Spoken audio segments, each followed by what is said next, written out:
လာပါရှင်။ကြောက်ပြောင်းမြမက်က skin care and cosmetic ပစ္စည်းတိုင်းရကြိုဆိုပါရစေ။ဒီနေ့ရဲ့ဗီဒီယိုလေးမှာဆိုလို့ရှိရင်တော့မက်ကီရိုရဲ့ဆိုင်မှာရောင်းအားအကောင်းဆုံးနဲ့အမျိုးသမီးအသက်25ကျော်တဲ့မိန်းကလေးတိုင်းလူကြိုက်များဆုံးအသုံးများဆုံးပစ္စည်းကောင်းလေးကိုဒီဗီဒီယိုလေးမှာပြပြပေးသွားမှာဖြစ်ပါတယ်။အဲ့ဒါကတော့အားလုံးသိပြီးသားဖြစ်တဲ့ဒီ international မှာပေါက်နေတယ်ပေါ့နော်။ L'Oreal Paris ကထွက်တဲ့ L'Oreal ရဲ့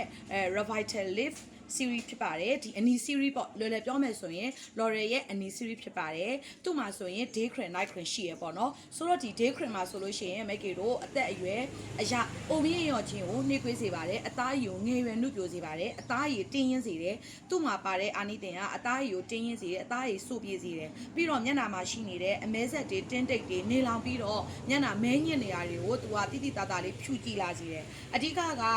သူ့ကိုအဓိကဘလို့လူတွေတုံးကြလဲဆိုတော့နှစ်ဖူးကြောတွတ်နေတဲ့သူတွေ smile line ပေါ်နေတဲ့သူတွေမျက်အိတ်တွဲကြနေတဲ့သူတွေပါပရတွတ်နေတဲ့သူတွေပေါ့နော်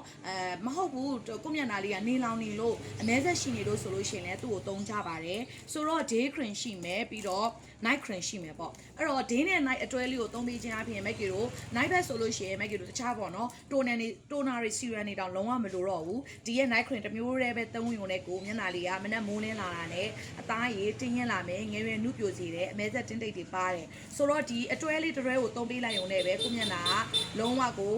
ရလက်ကတန်းပြီးတည်တာပါတယ်ဆိုတော့ရက်ပိုင်းနဲ့လည်းတည်တာတယ်ဘေးထွက်ဆိုကြိုလည်းမရှိဘူး international မှာအရန်ခက်စားနေပြီးတော့မက်ကီရိုဆိုင်မှာရောတခြားနေရာတွေမှာပါလူကြိုက်များဆုံး series လေးပါဆိုတော့မက်ကီရဲ့ဆိုင်မှာလည်းဒါလေးတွေ install ပြန်ဖြစ်ထားပါတယ်ရှင်ဒါလေးတွေလိုအပ်ရင်လာအပ်ပြီးလို့ရပါတယ်ရှင်